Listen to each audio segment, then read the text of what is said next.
ఈశ్వర యొక్క నామంలో వందనములు తెలియజేస్తున్నాము.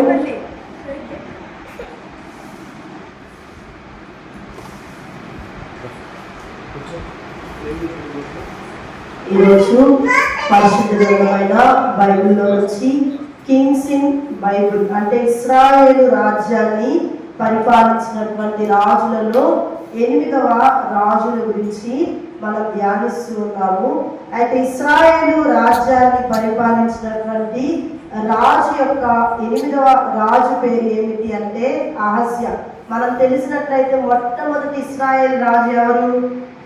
సౌలు మొట్టమొదటి ఇశ్రాయేలు రాజు. సౌలు తర్వాత దావీదు తర్వాత సలోమోను తర్వాత ఇశ్రాయేలు రాజ్యం అనేది 2గా మారిపోయింది. యూదా రాజులు, ఇశ్రాయేలు రాజులు అనేవారు వచ్చారు. యెరోబాము, రెహబాము అనే 2 రాజులు. ఒక రాజేమో ఇశ్రాయేల్ దేశాన్ని పరిపాలిస్తున్నాడు, మరొక రాజు అయితేనేమో యూదా రాజ్యాన్ని పరిపాలిస్తున్నాడు. అయితే ఈరోజు ఇశ్రాయేలు రాజ్యాన్ని పరిపాలించినటువంటి రాజుల్లో 8వ రాజు పేరు ఏమిటి అంటే అహజ్యా. ఏం పేరు? అహజ్యా అనేటువంటి రాజు పరిపాలించాడు. ఇక్కడ అహజ్యా అనే పేరుకు అర్థం ఏమిటి అంటే యెహోవా పట్టుకున్నాడు. యెహోవా పట్టుకున్నాడు అనేటువంటి పేరే అహజ్యా అనేటువంటి పేరుకు అర్థము. మనం విన్నటువంటి రీతిగానే ఆ రాజు యొక్క జీవితాన్ని కూడా మనం ధ్యానించబోతున్నాము. అహజ్యా ఇశ్రాయేలు రాజ్యాన్ని క్రీస్తు పూర్వము 853వ సంవత్సరం నుంచి 852వ సంవత్సరం వరకు క్రీస్తు పూర్వము పరిపాలించాడు. అంటే ఎన్ని సంవత్సరాలు? 2 సంవత్సరాలే పరిపాలన చేశాడు.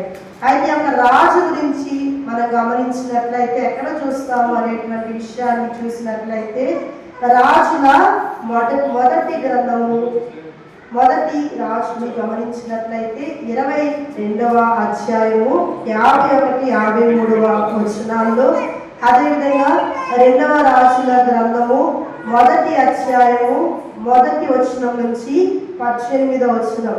అంటే రాజుల చివరి భాగం నుంచి మొదటి రాజుల చివరి వచనాల్లో 2వ రాజుల మొదటి వచనాల్లో అహజ్యా గురించి చెప్పబడుతుంది.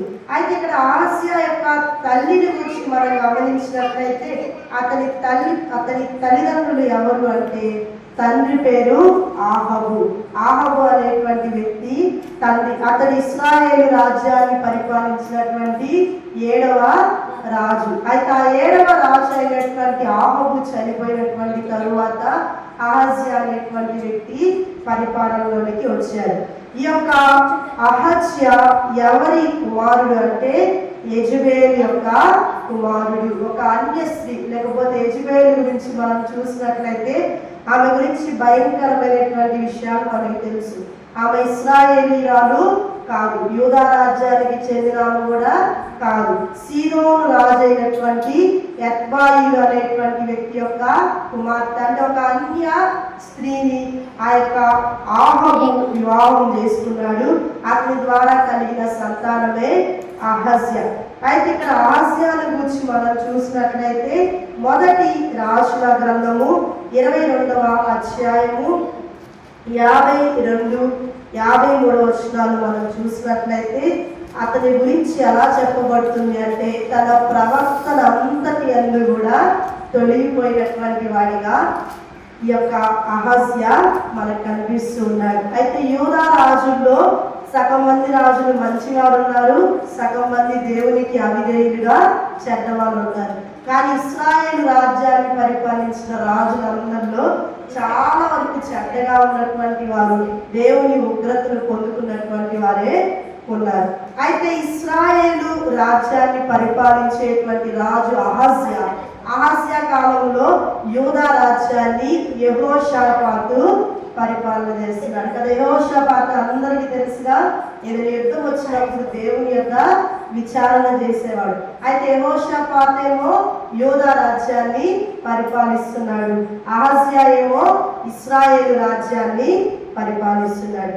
మరి మనం యొక్క దినం రాజు అయినటువంటి అహజ్యాల గురించి ధ్యానిద్దాం. మొదటి రాజుల గ్రంథము 22వ అధ్యాయము 51వ వచనం నుంచి చూద్దాం. ఇక్కడ ఏం చెప్పబడుతుందో. ఆహాబు కుమారుడైనటువంటి అహజ్యా యూదా రాజైన యెహోషాపాతు ఏలుబడిలో 17వ సంవత్సరమునందు షోమ్రోనులో ఇశ్రాయేలును ఏలనారంభించి 2 సంవత్సరములు ఇశ్రాయేలును ఏలెను. ఇక్కడ షోమ్రోనులో ఇశ్రాయేలు రాజ్యాన్ని పరిపాలన చేస్తున్నాడని చెప్పబడుతుంది. తరువాత వచనం కూడా చదువుదామా. అతడు యెహోవా దృష్టికి చెడుతనము జరిగించి తన తల్లిదండ్రుల ఇద్దరి ప్రవర్తనను ఇశ్రాయేలు వారు పాపము చేయుటకు కారకుడైన నెబాతు కుమారుడగు యెరోబాము ప్రవర్తనను అనుసరించి ప్రవర్తించుచు వచ్చెను. ఈ యొక్క రాజు ఎందుకు ఈ విధంగా మారాడు? అతని గురించి ఏం చెప్పబడుతుంది అంటే, దేవుని దృష్టికి చెడుతనం జరిగించినటువంటి ఒక రాజు అహజ్యా. అతడు ఎందుకు చెడుతనము జరిగించాడు, ఎందుకు దేవుని దృష్టికి చెడ్డవాడుగా ఉన్నాడంటే, మొట్టమొదటి కారణం ఏంటి అంటే, తన తల్లిదండ్రుల యొక్క ప్రవర్తన వలన ఆ యొక్క రాజు చెడిపోయినటువంటి వాడిగా ఉన్నాడు. ప్రియమైనటువంటి వారులారా, ఇక్కడ గమనించినట్లయితే తన తల్లి లేకపోతే తన తండ్రి ఏం చేశాడంటే అన్య స్త్రీని వివాహం చేసుకున్నాడు. తల్లి ఏం చేసింది అంటే ఆమె యజబేలుగా దేవుని యొక్క ప్రవర్తన మీద, దైవ సేవకుల మీద, దేవుని ఆ యొక్క దీర్ఘ దర్శులు అని చెప్పి మనం చెప్తాం, ప్రవక్తలు. ఆ ప్రవక్తల మీద వారిని చంపాలి అని కుట్ర చేసినటువంటి స్త్రీయే యెజబెలు. అయితే అటువంటి స్త్రీకి, అటువంటి పురుషునికి కుమారుడు కాబట్టి తన తల్లి తండ్రి యొక్క ప్రవర్తన వల్ల బిడ్డలు ఏమైపోతున్నారంట, నాశనం అయిపోతున్నారు, దేవుని దృష్టికి చెడ్డవారిగా మారుతూ ఉన్నారు. అయితే అహజ్యా జీవితం కూడా అదే జరిగింది. తన తల్లిదండ్రుల యొక్క దృష్టి అనేది, వారి యొక్క ప్రవర్తన అనేది బిడ్డల మీద పడింది. దాన్ని బట్టి బిడ్డల జీవితం కూడా పాడైపోయింది. ఈ దినం మనం ఇక్కడ గమనించినట్లయితే, ముందుకి కొనసాగినట్లయితే, ఇక్కడ మనం చూసినట్లయితే నెబాతు కుమారుడు యెరోబామును గురించి మనం చూస్తూ ఉంటాం. అయితే యెరోబాము కాలంలో యెరోబాము కూడా ఏం చేశాడు, పెద్ద కుట్రే చేసి ఇశ్రాయేలు రాజ్యం 2గా విభాగించడానికి యెరోబాము అనేటువంటి అతను ఒక ప్రాముఖ్యమైనటువంటి వ్యక్తి. అయితే ఆ యెరోబాము ప్రారంభ రాజు యొక్క స్థితి కూడా బాగోలేదు. అదే అనుసరించుకుంటూ వస్తున్నటువంటి అహజ్యా యొక్క జీవితం కూడా సరి అయినదిగా లేదు. దేవుని దృష్టికి ఎలా ఉన్నాడు, చెడుతనం కలిగినటువంటి వాడి అతడు కనిపిస్తూ ఉన్నాడు. మరొక వచనాన్ని కూడా మనం చదివినట్లయితే, అతడు బయలుదేవతను పూజించుచు వానికి నమస్కారము చేయుచు తన తండ్రి చేసిన క్రియలన్నిటి చొప్పున జరిగించుచు ఇశ్రాయేలీల దేవుడైన యెహోవాకు కోపము పుట్టించెను. మన యొక్క దేవుడు ఎంత ప్రేమ కలిగిన వాడు, అంత రోషము కలిగినటువంటి వాడు. కోపపడ్డ అనేది పాపమే కాదు. కోపపడి కానీ పాపము చేయకుడి అంటే, కోపములో తొందరపాటు నిర్ణయాలు, ఇతరుని హత్య చేయటం లేకపోతే ఇంకేమైనా చేయటం అనేది పాపం కిందకు వస్తుంది, కానీ కోపం అనేది పాపము క్రిందకు రాదు. అయితే మనము నమ్ముకున్నటువంటి మన దేవుడు కూడా రోషము కలిగిన దేవుడు. అయితే ఆ యొక్క అహజ్యా అనే రాజు ఏం చేశాడంటే, నిజదేవుడైనటువంటి దేవుని దగ్గరికి వెళ్ళకుండా ఎవరిని పూజిస్తున్నాడు, బయలు దేవతలు పూజిస్తూ చెడు కార్యాలు చేస్తూ ఉన్నారు. అయితే రాజు ఏ మార్గంలో అయితే వెళ్తాడో ప్రజలందరూ కూడా అదే మార్గంలో వెళ్ళటం చాలా కామన్ కదా. రాజు ఏ దారైతే చూపిస్తాడో ప్రజలందరూ అదే దారిలో వెళ్తూ ఉంటారు. ఈ యొక్క ఇశ్రాయేలు ప్రజల్లో కూడా అదే జరిగింది. కారణం ఏమిటి అంటే యెరూషలేములో అప్పుడు ఆరాధన చేయాలి. ఎక్కడ చేయాలి ఆరాధన? మనలాగా ఏ ఊరు పడితే ఆ ఊరిలో సంఘం కట్టుకోవడానికి లేదు. యెరూషలేములోనే దేవుణ్ణి ఆరాధించాలి. ఆ యెరూషలేము అనేది ఎక్కడుంది? యూదా ప్రాంతంలో ఉంది. అక్కడ యూదా రాజు పరిపాలన చేస్తున్నాడు.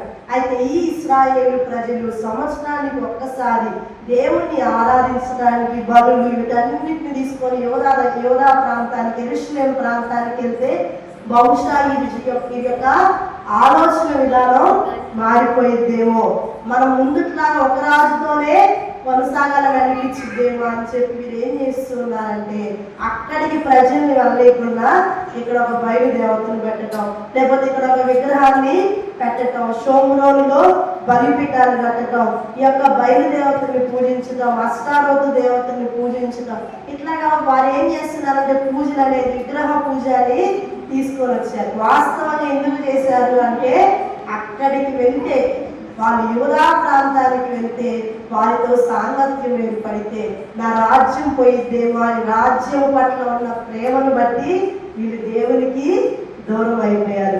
దానివల్ల బయలుదేవతలు, అష్టారోతు దేవతలు, అన్యజనులు ఏ విధంగా అయితే విగ్రహ పూజ చేస్తున్నారు అదే విధంగా రాజులు కూడా చేసుకుంటూ వచ్చారు.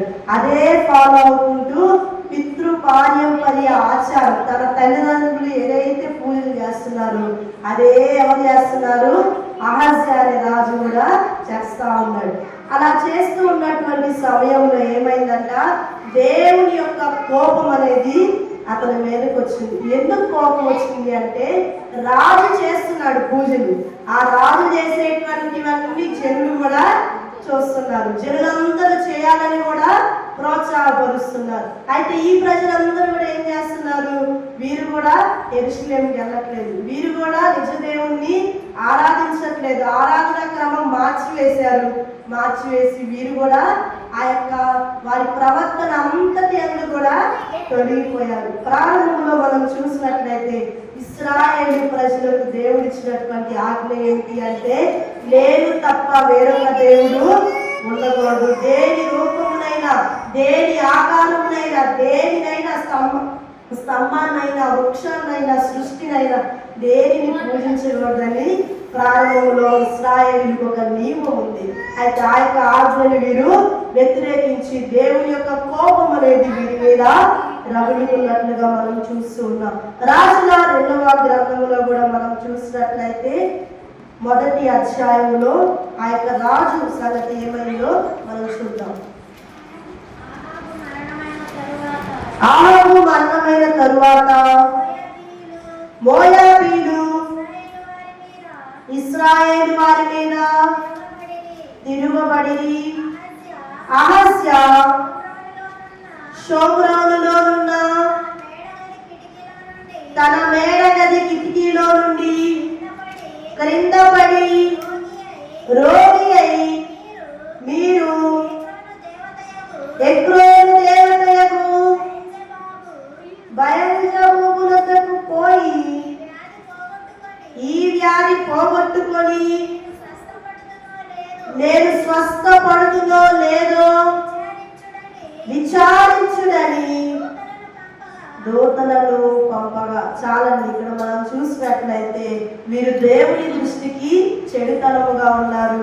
రెండవది దేవుని యొక్క కోపానికి వీరు పాత్రులయ్యారు. ఎప్పుడైతే దేవుని ఉగ్రతకు పాత్రలు అవుతామో వారి జీవితాల్లో ఏముంటాయి అంటే యుద్ధాలే ఉంటాయి. ఈ యొక్క ఆహాజు రాజు మీద కూడా ఏం జరిగిందంట? యుద్ధ సమాచారం, యుద్ధం అనేది జరుగుతుంది. ఏ రాజులు వచ్చారంటే మోయాబు రాజులు ఇశ్రాయేలు మీదకి తిరుగుబాటుకి వచ్చారంటే యుద్ధం చేయటానికి వచ్చారు. ఆ సమయంలో అహజ్యా ఏం చేస్తున్నారంటే షోమ్రోనులో తన అంతఃపురంలో మేడగదిలో కూర్చొని బహుశా ఆలోచన చేస్తా ఉన్నాడు. ఏదో పరధ్యానంలో ఉన్నాడు, ఆ మేడగదిలో కూర్చొని ఉన్నాడు. అతను ఏమయ్యాడంట? పడాడంట. అక్కడ నుంచి పడి రోగిగా మార్చబడ్డాడు. అయితే ఎప్పుడైతే అతడు రోగిగా మార్చబడ్డాడో అప్పుడు కూడా ఇతనికి ఎవరు గుర్తు రాలేదు? దేవుడి సేవకులు గుర్తు రాలేదు, దేవుడు కూడా గుర్తుకు రాలేదు. అయితే దేవుడు గుర్తు రాకుండా ఎవరు గుర్తుకు వచ్చారంటే అక్కడ బయల్జెబూబు అనేటువంటి ఒక దేవత గుర్తుకొచ్చింది. ఇంతకుముందు ఏం దేవత గురించి చదివాం? బయలు దేవత గురించి చదివాం. ఇక్కడేమో ఇక్కడ బయల్జెబూబు అనేటువంటి మరొక దేవత. ఈ దేవత ఏం చేసిద్దంటే ఏదైనా రోగం వస్తే ఆమె దగ్గరికి వెళ్తే ఏం చేసిద్దంట, వాడు బతుకుతాడు, సస్తాడు, ఎన్ని సంవత్సరాలు ఉంటాడు, అతని జీవితం ఏమైందో చెప్పింది. అయితే అన్యులు వెళ్తే అది ఒక రకం, కానీ ఇశ్రాయేలు ప్రజలు దేవుని పేరు పెట్టుకున్నటువంటి వీరు సజీవుడైన నిజదేవుడైన దేవుడిని విడిచిపెట్టి వీరు కూడా ఎక్కడికి వెళ్ళారు? బయల్జెబూబు దగ్గరికి. తన దగ్గర ఉన్నటువంటి సేవకులను పంపించాడు. దూతలంటే రాజు దగ్గర సమాచారం అందించేటువంటి సేవకులు. వారిని పంపించి నా స్థితి ఏమైందో, నా రోగము తగ్గిద్దో లేదా అని చెప్పి ఒక బయల్జెబూబు దగ్గరకు పంపించాడు. అయితే పంపించగానే ఏమైందో తర్వాత వచ్చిన చూద్దామా? యెహోవా దూత తిష్బీయైన ఏలియాతో ఇలాగ సెలవిచ్చెను, నీవు లేచి షోమ్రోను రాజు పంపిన దూతలను ఎదుర్కొనబోయి ఇట్లను, ఇశ్రాయేలు వారిలో దేవుడన్నవాడు లేడనుకొని ఎగ్లోను దేవత అయిన బయల్జెబూబునొద్ద మీరు విచారింపబోచున్నారా? కాగా యెహోవా సెలవిచ్చినదేమనగా, నీవెక్కిన మంచము మీద నుండి దిగి రాకుండా నీవు నిశ్చయముగా మరణమవుదు అని ఏలియా వారితో చెప్పి వెళ్ళిపోయాను. ప్రియమైనటువంటి వారు ఇక్కడ మనం చూసినట్లయితే ఇదరైతే బయల్జెబూబు దగ్గరికి దూతలను పంపించారు. ఎవరు ఎదురొచ్చారంట? ప్రవక్త అయినటువంటి ఏలియా ఎదురుకు వచ్చారు. మీరు బయల్జెబూబు దగ్గరికి విచారణకు వెళ్తున్నారు, కానీ మీరందరూ అంటే సేవకులకు చెప్తున్నారు, రాజు కాదు. ఆ దూతల్ని పంపించారు కదా, వాళ్ళకి ఏమని చెప్తున్నారంటే మీరు వెళ్తున్నారు, కానీ ఏం జరిగింది అంటే ఆ ఎక్కిన మంచం అనేది దిక్కున్నాడు, ఆ మంచంతోనే అతడు చనిపోతాడు, అతడు బ్రతకడు. ఎందుకు బ్రతకడంటే అన్య దేవతల దగ్గర విచారణకు వెళ్తున్నాడు కాబట్టి బ్రతకుడు అని చెప్పి ఖచ్చితంగా ఏలియా అనేటువంటి ప్రవక్త చెప్పేసి అక్కడి నుంచి వెళ్ళిపోయాడు. తర్వాత మీరు చదువుకున్నట్లయితే వచ్చినారన్నీ కూడా మీకు అర్థమవుతాయి. తర్వాత ఏం జరిగిందో నేను చెప్తాను వినండి. తర్వాత ఏమైందంటే తర్వాత వచ్చిన చదివి నేను ఎక్స్ప్లెనేషన్ చేస్తాను. కాగా యెహోవా ఓకే 5వ వచనం చూద్దామా? తరువాత దూతలు రాజు వద్దకు వచ్చింది అడుగగా వారు, ఒక మనుష్యుడు మాకు ఎదురుపడి మిమ్మును పంపిన రాజు వద్దకు తిరిగిపోయి అతనికి ఈ సంగతి తెలియచేయడి. సెలవిచ్చినదేమనగా లేడనుకొని ఎగ్లోను దేవతలకు బయల్జెబూబునొద్ద విచారణ చేయుటకు నీవు దూతలను పంపుచున్నావే. చాలండి. మనం గమనించినట్లయితే ఆ జరిగిన విషయం అంతా ఆ దూతలు రాజుకు చెప్తారు. అయితే ఆ రాజు ఏమని అడుగుతా అంటే అతని యొక్క రూపము ఎలా ఉంది, మీతో చెప్పిన వాడు ఎట్లా ఉన్నాడని అడుగుతాడు.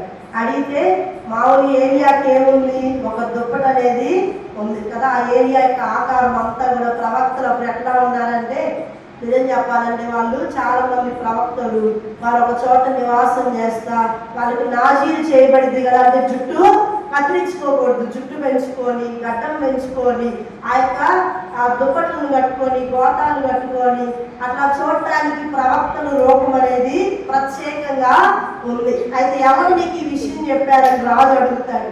అడగగానే ఎవరు చెప్పారంట? ఎవరు చెప్పారు? ఒక వ్యక్తి ఉన్నాడు, అతను ఒక కమ్మని దుప్పటిని కప్పుకొని ఉన్నాడు అనగానే రాజుకి అర్థమైంది అతను ఎవరో కాదు, ఏలియా నీకు ఈ విషయం చెప్పాడని చెప్పి రాజు కోపం తెచ్చుకొని మంచం మీద ఉన్నా కానీ ఏం రాలా, విధేయత రాలేదు, భయము రాలేదు, దైవ సేవకులే దేవుని ప్రవక్తలే అన్న ఆలోచన రాలేదు. వెంటనే ఒక 50 మందిని పంపించాడు. పంపించి ఆ ఏలియా అనేవాడిని తీసుకొని రమ్మన్నాడు. అయితే ఏలియా అనేవాడు ఎవరు? దేవుని ప్రవక్త. ఈ మనుషులైతే ఏలియా అనేవాడిని దాన్ని పంపించాడు రాజు.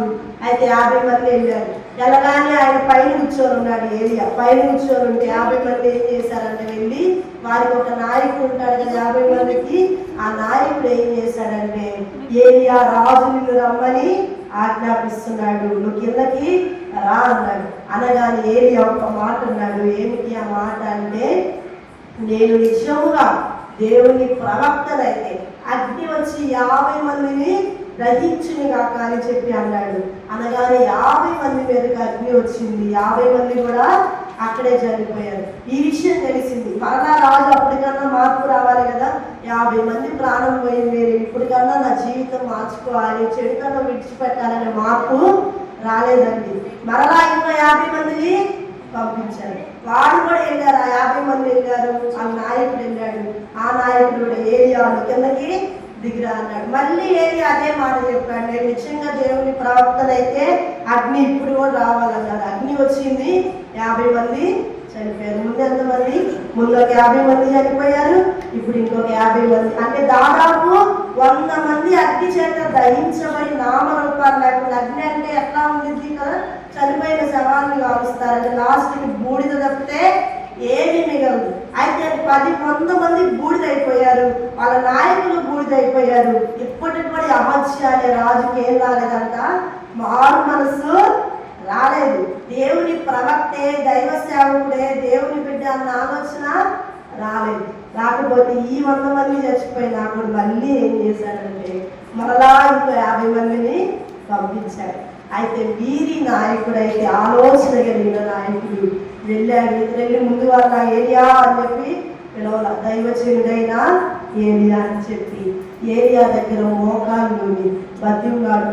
ఫస్ట్ ఏమని మాట్లాడాడంటే, నా యొక్క ప్రాణాన్ని తీయొద్దు, నాతో వచ్చిన వారి ప్రాణాలని సురక్షితంగా ఉంచు. కదా రాజు కంటే కూడా జ్ఞానం కలిగిన ఈ యొక్క నాయకుడు, 50 మంది మీద నాయకుడు, అతను మోకాళ్ళు ఎంతో వేదనతో, ఎంతో ఆలోచనతో ఆ దైవ సేవకుని దగ్గర మొరపెట్టుకున్నాడు, ప్రార్థించుకున్నాడు ఏలియా దగ్గర. అయితే ఏలియా అతన్ని చంపలేదు, అతనితో వచ్చిన 50 మందిని చంపలేదు. కానీ అదే విధంగా ఆ 50 మంది వెళ్ళిపోయారు. తర్వాత ఏం జరిగిందో చూద్దామా? 13వ వచనంలో చివరి నుంచి మనం చూసినట్లయితే, చివరి వచనం, నీ దృష్టికి ప్రియమైనవిగా ఉన్నదిమ్ము, చిత్తగించుము, ఆకాశము నుండి అగ్ని దిగి వెలుగటి పంచదశాధిపతులను ఇద్దరిని వారి 50 మందితో కూడా దహించెను. అయితే నా ప్రాణము నీ దృష్టికి ప్రియమైనదిగా ఉన్నదిమ్ము, మనవి చేయగా యెహోవా దూత వానికి భయపడక వానితో కూడా దిగిపోమ్మని ఏలియాకు సెలవిచ్చని కనుక అతడు లేచి వానితో కూడా రాజు వద్దకు వచ్చాను. కదా ఒక చిన్న మాట దైవ సేవకులతో ఎంత మార్పు వచ్చిందో. ముందు వచ్చినటువంటి ఏమన్నారు, పంచదశాధిపతులు అంటే 50 మంది. ముందు వచ్చిన 50 మంది అంటే 100 మంది చనిపోయారు. వారిలాగా నన్ను చేయొద్దని మోకాళ్ళు ప్రాణం కొరకు బతిమలాడుకున్నాడు. ప్రవక్తలు ఏం చేశాడంట, పై నుంచి దిగొచ్చినట్లుగా మనం చూస్తున్నాం. అయితే మన అంశం ప్రవక్త గురించి కాదు కానీ ఆసియా గురించి కదా.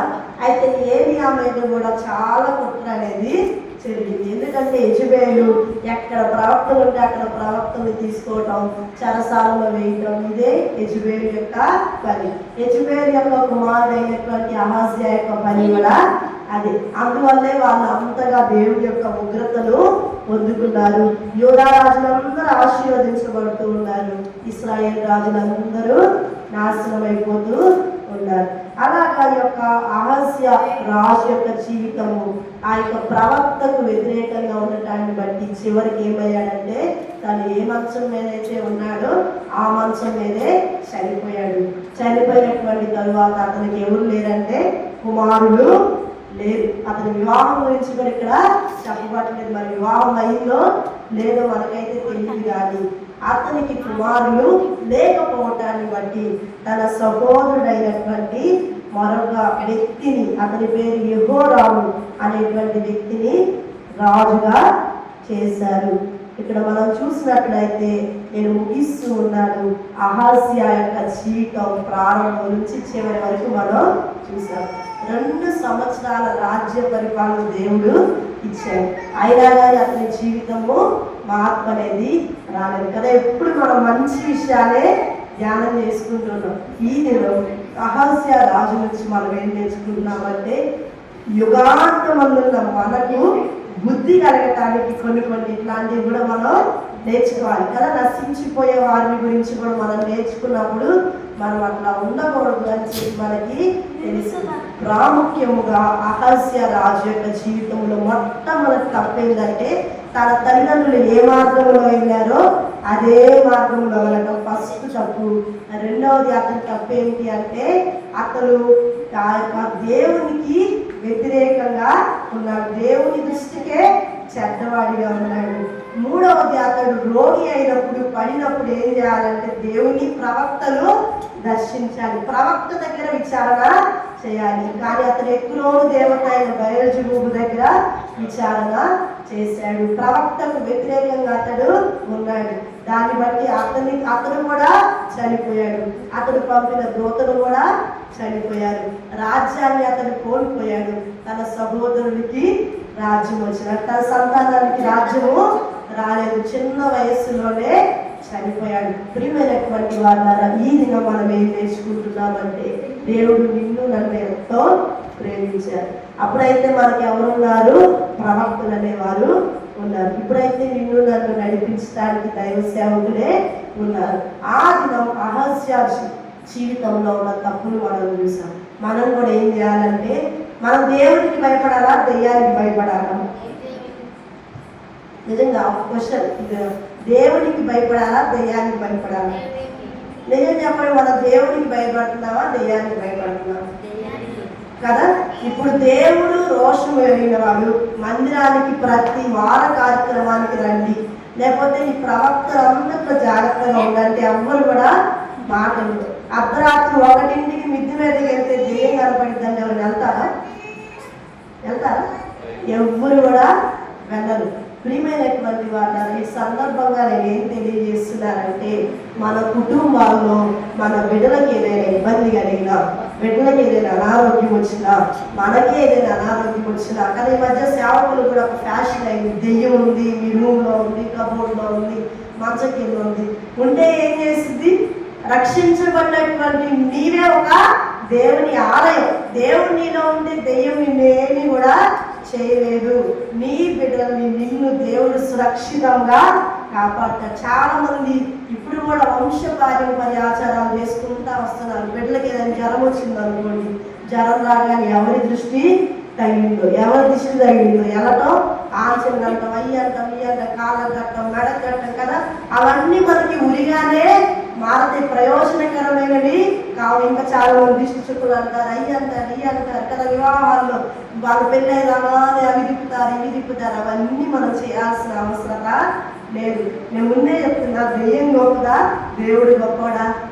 దేవుడే గొప్పడు. కాబట్టి నీవు నేను విశ్వసిస్తున్న నిజ దేవుడు అన్నిటికంటే ఆయన గొప్పడు. ఈవెన్ పెళ్లిళ్ళ టైంలో, అదేవిధంగా చనిపోయినప్పుడు ఎక్కువ అన్ని ఆచారాలు, పితృపర్య ఆచారాలు అంటే మా తల్లి మా అమ్మమ్మ చేసింది ఇదే, మా తల్లి చేసింది ఇదే, లేకపోతే మా అత్త చేసింది ఇదే, నేను చేసేది ఇదే, నా బిడ్డ చేసేది ఇదే అని చెప్పి కొంతమంది ఏం చేస్తారు? ఆ ఆచారాలని పోనివ్వరు. పిల్లలకి ఏమవుతుంది? వామిటింగ్ అయింది. అవగాహన ఒక దారం కట్టాల్సిందే. మన బిడ్డలకి మనం ఏ దారాలు కట్టుకోవాల్సిన దేవుడే మనకు ఆధారం. ఆయన ఆధారంగా ఉంటే ఏమైందంట? దేవుడు ప్రతి చోట కూడా మనల్ని రక్షిస్తారు. ఆత్మ అనేది మనకి ముఖ్యం. కాబట్టి నేను ఏం చెప్తున్నానంటే ఈ సందర్భం దేవతల దగ్గరికి, బయలుదేరుల దగ్గరికి, లేకపోతే అంతరాల దగ్గరికి, మంత్రాల దగ్గరికి, వీటి దగ్గరికి మనం వెళ్ళాల్సిన అవసరం లేదు. అలా వెళ్ళటాన్ని బట్టే మంచంలో ఉండి లెగవాల్సిన రాజు ఇదికి మేడలలోంచి పడ్డాడు. అదే రోగంతో మంచంలోనే చనిపోయాడు. కాబట్టి మనలో మార్పు రావాలి. చాలా శాపాలు మనల్ని వెంటాడుతూనే ఉంటాయి కదా. చాలా కుటుంబాల్లో రక్షణ ఉండిద్ది, బాప్తిస్మం ఉండిద్ది, ఎల్లప్పుడూ సేవకులను పిలుచుకొని కుటుంబ ప్రార్థనలు ఉంటాయి. కానీ శాపాలు బాగు మన బిడ్డల్ని వెంటాడుతూనే ఉంటాయి. కారణం ఏమిటి అంటే ఇట్లా అన్య దేవతల దగ్గర విచారణలు, ఇట్లా అన్య దేవతల దగ్గరికి వెళ్ళటం, నా జీవితం ఏమైందో చెప్పి చాలా మంది సోదరులను పిలుచుకొని సోది చెప్పించుకుంటూ ఉంటారు. ఇవన్నీ బైబిల్ని చాలా వ్యతిరేకిస్తుంది. సోది చెప్పే వాళ్ళ ఇంటికి రాని అవసరం లేదు. ఇంకొంతమందికి ఏం కావాలంటే భవిష్యత్తు జ్ఞానం కావాలి. ఏంటా భవిష్యత్తు జ్ఞానం? ఈ మధ్య సేవకులు కూడా ఉన్నారనమాట. నేనేం చేస్తానంటే జరిగేది చెబుతాను, జరగబోయేది చెబుతాను. ఎవరు సోదాలు కాదు, సేవకులు చెబుతారండి. దేవుడి కన్నా మనకి చెప్పాల్సింది. కాబట్టి ప్రియమైనటువంటి వాళ్ళారా, ఇది అనాది కాలంలో పాత నిబంధనలో జరిగినటువంటి సంఘటన. అప్పుడైతే దేవుని దగ్గర ప్రవక్త దేవునికి ప్రజలకు మధ్యవర్తిగా ఉన్నాడు. ఇప్పుడు ఎవరైతే మధ్యవర్తి? మన ప్రభు అయిన యేసు క్రీస్తు వారు. ఆయన శరీరధారిగా వచ్చాడు. ఆయన మనకి దేవునికి మధ్యవర్తిగా నీవు నేను భరించాల్సిన శిక్ష, శాపము, ప్రతి విధమైనది కూడా ఆయన భరించాడు. మన శిక్ష అంతా ఆయన భరించాడు. ఆయన చనిపోయాడు. మరణం నుంచి ఆయన జయాన్ని పొందుకున్నాడు. అపవిత్ర ఆత్మను ఆయన వెళ్ళగొట్టాడు. యేసు నామములో ప్రతి పాపము పోయిద్ది, ప్రతి దెయ్యము పోయిద్ది, ప్రతి శాపము పోయిద్ది. కాబట్టి మన జీవితంలో నేను చివరిగా తెలియజేసేదాన్ని, మీ బిడ్డలకి ఏదైనా వచ్చినా, మీ యొక్క వివాహం లేటైనా, అనారోగ్యం వచ్చినా, మంచంలో ఉన్నా, వివాహం జరుగుతున్నా, ఎవరైనా చనిపోయిన ఏ కార్యక్రమం మీ ఇంట్లో జరిగినా అన్యులను మీరు ఇన్వాల్వ్ చేయవసరం లేదు. దైవ సేవకుల్ని మీరు ఇన్వాల్వ్ చేయాలి. ఎందుకంటే వారు ఏం చేస్తారు? యేసు నామములో ప్రార్థన చేస్తారు. ఒకవేళ మీకు సేవకుని పిలవటం కూడా కుదరలేదు అనుకోండి, మీరే ప్రార్థన చేయొచ్చు. ఎందుకంటే యేసు క్రీస్తు వారు మధ్యవర్తిగా ఆయన చనిపోయినటువంటి తరువాత ఆయన తిరిగి 3వ దినాన మృత్యుంజయుడిగా లేచి ఆయన ఆరోహణమయ్యాడు. నిన్ను నన్ను ఆయన ఏం చేశాడంట? రాజులైన యాజక సమూహం కదా. యాజకులు మనమెవరు? నేనొక రాజుని, నేనొక ప్రధాన యాజకుణ్ణి. నేను దేవుని సొత్తైన ప్రజలు కదా. దేవుని సొత్తుగా ఉన్న నాకు తాయకులు అవసరమా? అవసరం లేదా? అవసరము లేదు. దిష్టి తగిలిద్దా? తగలదు. హారతీయాలా? ఏమీ అవసరం లేదు. చుక్కలు పెట్టాలా? ఏం పెట్టవసరం లేదు. ఎందుకంటే నేను రాజులైన యాజక సమూహము, దేవుని సొత్తైన ప్రజలు. అంటే నా రాజు దెయ్యాల కంటే కూడా ఆయన గొప్పవాడు.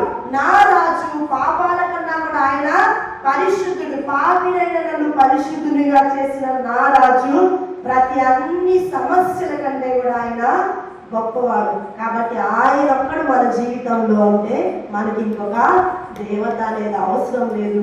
ఇంకొక విషయం ఏది కూడా మనకి అవసరం లేదు. ఈ రాజు ఇశ్రాయేలు రాజు.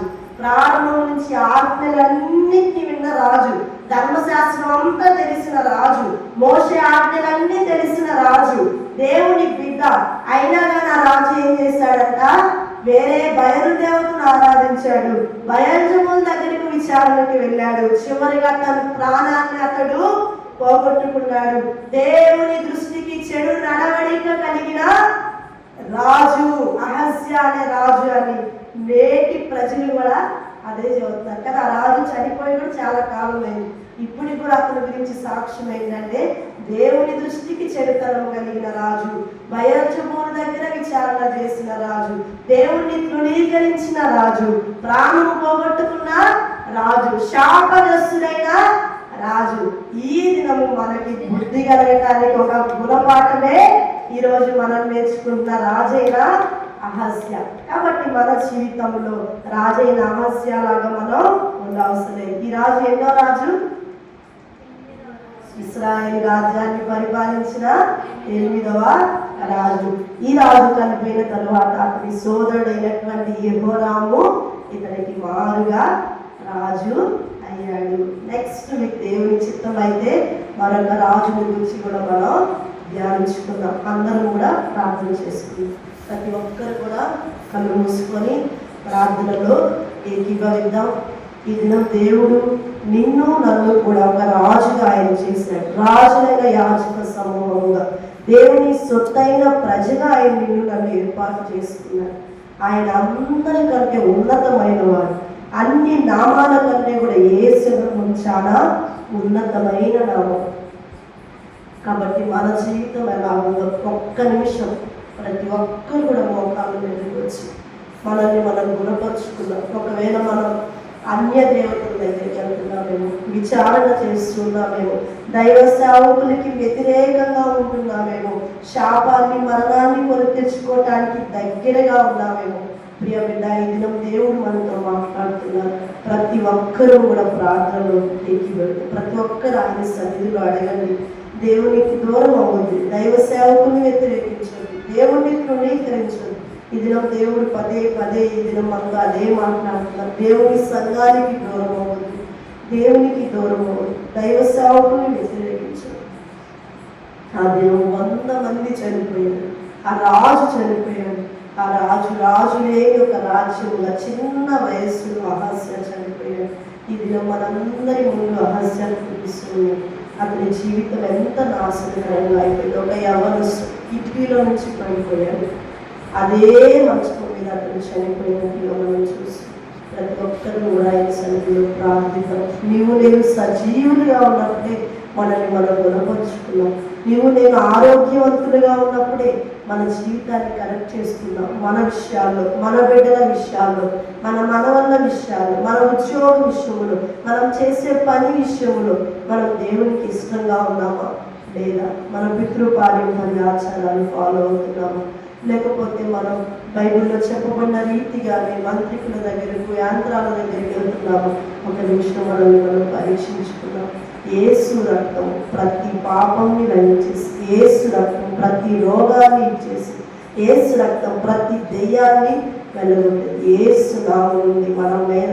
మనం యేసు నామం అనేటువంటి యేసు బిడ్డలు, లేకపోతే దేవుని ప్రచారం పేరు పెట్టుకున్నాం. ఇంత గొప్ప భాగ్యాన్ని దేవుడు మనకి ఇచ్చారు. ప్రతి ఒక్కరు కూడా ప్రార్థిద్దాం. బహుశా ఒకవేళ మేము సేవకుల మీద తిరుగుబాటు చేసి దేవుని సంఘాన్ని తృణీకరించి మేము ఉన్నాము. దయతో మమ్మల్ని క్షమించమని అంటున్నాం. ఎందుకంటే శాపము నీ వాకితే ఉంది, మరణము నీ ఇంటి వాకితే ఉంది, మరణము నీ కిటికీలను ఎక్కుతుంది. ఈ రాత్రి నీవు సజీవుడిగా ఉంటావో లేదో, ఆనవాళ్ళు అనేది ఉండిందో లేదో మనకి తెలీదు. నాడు ఏలియా ప్రవక్త దగ్గరికి వెళ్ళిన ప్రతి ఒక్కరు బూడిదగా మార్చబడ్డారు. మరి మనం ఏ పాటి వారు? మనం ఎన్ని అపరాధాలు చేస్తున్నాం, ఎన్ని పాపాలు చేస్తున్నాం, ఎంతగా దేవుణ్ణి వ్యతిరేకిస్తున్నాం, ఎంతగా దైవ సేవకుని మనం తృణీకరిస్తున్నాం.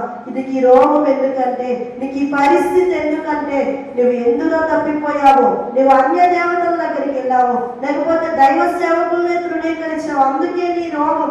ఎన్ని సంవత్సరాలైనా ఈ రోగం పోవట్లేదు, ఎన్ని సంవత్సరాలైనా కుటుంబంలో శాపం పోవట్లేదు, ఎన్ని సంవత్సరాలైనా నా బిడ్డ మారట్లేదు, ఎన్ని సంవత్సరాలైనా నా బ్రతుకు మారట్లేదు అంటే కారణం ఒకవేళ దైవ సేవకుల్ని వ్యతిరేకిస్తున్నామేమో, దేవుని పేరు పెట్టుకున్నటువంటి వ్యక్తుల్ని తృణీకరిస్తున్నారేమో. ఒకసారి మనల్ని మనం పరీక్షించుకొని ప్రతి ఒక్కరు కూడా ప్రార్థించుకుందాం. చివరి ప్రార్థన. మహోన్నతులైన మా తండ్రి, సర్వోన్నతులైన మా దేవ, మీకే వెళ్ళలేని స్తుతులు స్తోత్రాలు చెల్లిస్తున్నాము తండ్రి. దేవాయి దినము ఇశ్రాయేలు రాజ్యాన్ని పరిపాలించిన 8వ రాజు అయిన అహజ్యా గురించి మీరు మాతో మాట్లాడారు తండ్రి. 2 సంవత్సరాలు అతన్ని గొప్ప రాజుగా ఉన్నత స్థితిలో ఉంచిన అతని బ్రతుకు మార్చుకోలేకపోయాడు. ప్రవర్తన మీద తిరుగుబడ్డాడు, నిన్నే తృణీకరించాడు. చివరికి మంచముతోనే అతను చనిపోయినట్లుగా మేము చూస్తున్నాం. దినము మా సంఘం అంతటి కొరకు మేము ప్రార్థిస్తున్నాం. ఈ యొక్క లెసన్ ఎవరైతే వీక్షిస్తూ ఉన్నారో వారందరి కొరకు నీ సన్నిధిలో ప్రార్థిస్తున్నాం. దేవా, ఒకవేళ మీకు సమయం ఇవ్వకుండా మిమ్మల్ని తృణీకరిస్తున్నామేమో, దేవా దైవ సేవకులకు ఇవ్వాల్సినటువంటి ఇంపార్టెన్స్ ఇవ్వకుండా వారిని తృణీకరిస్తున్నామేమో, సలుగుతున్నామేమో, గొలుగుతున్నామేమో, దయతో మమ్మల్ని క్షమించండి తండ్రి. మీకు ఇష్టముగా మేము ఉండే భాగ్యము దయచేయండి దేవా. ఈ దినము ఒకవేళ రాజుకున్న గుణ లక్షణాలు మాలో ఉంటే తీసివేయండి తండ్రి. దేవా, మీరే ఉన్నతుడు తండ్రి. దేవా, మాకు అన్ని విషయాల్లో చాలిన దేవుడు తండ్రి. మీకే స్తోత్రాలు చెల్లిస్తున్నాం. ప్రతి విషయములో మీ మీద ఆధారపడ్డ మాకు, మా సంఘానికి నేర్పించండి దేవా. ఏ పరిస్థితిని ఎదుర్కొన్నా మీకు లోబడేటువంటి వారిగా, అపవాది క్రియలను లయపరిచే వారిగా ఉండే భాగ్యము దయచేయండి. సంఘాన్ని బలపరచండి. సంఘంలో ఎవరైతే అనారోగ్య పరిస్థితితో ఉన్నారో ప్రతి బిడ్డకు మంచి ఆరోగ్యము దయచేయండి తండ్రి. మరి ప్రాముఖ్యంగా ఈస్టర్ రోజుని మినిస్ట్రీ కొరకు మీ సన్నిధిలో ప్రార్థిస్తున్నాం దేవా. అనేక రోజులు తండ్రి దేవా మీ సన్నిధిలో మీ పరిచయం చేయలేకపోయాం. దయతో మమ్మల్ని క్షమించండి. ప్రతి విధమైన ఆటంకాలు మీరు తొలగిస్తున్నందుకు మీకు స్తోత్రాలు. ఇక నుంచి మీ ఘనమైన పరిచర్య క్రమముగా జరిగే భాగ్యము దయచేయండి తండ్రి. దేవా, ఈ దినం ఎవరైతే తలలు వచ్చారో ఈ లెసన్ వీక్షిస్తూ ఉన్నారో ప్రతి బిడ్డకు మంచి ఆరోగ్యము, రక్షణ, మారు మనస్సు, పాపక్షమాపణ దయచేయండి దేవా. మరి ప్రాముఖ్యముగా అల్పురాలైన నేను తండ్రి జ్వరంతో బాధపడుతున్నప్పటికీ మీ సన్నిధిలో నిలవబడి మీ యొక్క వాక్యము ప్రకటించడానికి మీరు ఇస్తున్న నూతన బలము, శక్తిని బట్టి మీకు స్తోత్రాలు చెల్లిస్తూ దేవా, మరలా మీరు అక్కడ ఆలస్యమైతే దేవా మనందరం మరలా కలుసుకునే వరకు మీ కృపను మాకు తోడుగా ఉంచమని సంఘాన్ని, మరి ప్రాముఖ్యంగా యూట్యూబ్ పరిచర్యలు ఇక్కడ నిలవబడి మీ పరిచర్య జరిగిస్తున్నటువంటి మీ యొక్క కుమారుడు, కుమార్తెను దీవించి ఆశీర్వదించమని దేవా మీ కృపను మాకు తోడుగా ఉంచమని దేవా, మేము లోకానికి వేరే ప్రత్యేకముగా జీవించేటువంటి వారిగా, దైవ సేవకులైనటువంటి మేము, సంఘమైనటువంటి బిడ్డలు ప్రతి ఒక్కరు కూడా మీ ఎదుట యోగ్యులుగా, మీకు ఇష్టలుగా ఉండే భాగ్యము దయచేయండి. మీరు అక్కడ ఎత్తబడేటువంటి సంఘముగా, ఎత్తబడేటువంటి బిడ్డలుగా, పరిపూర్ణులుగా మమ్మల్ని మీరు ఏర్పాటు చేసుకోమని మేము అడుగులు బయట పెట్టబోతుండగా మీ మెండైన దీవెన, కృప మాకు తోడుగా ఉంచమని త్వరలో రానున్న యేసు క్రీస్తు వారి యొక్క నామములో ప్రార్థించి అడిగి వేడుకుంటున్నాము తండ్రి. ఆమేన్. అందరికీ వందనాలు.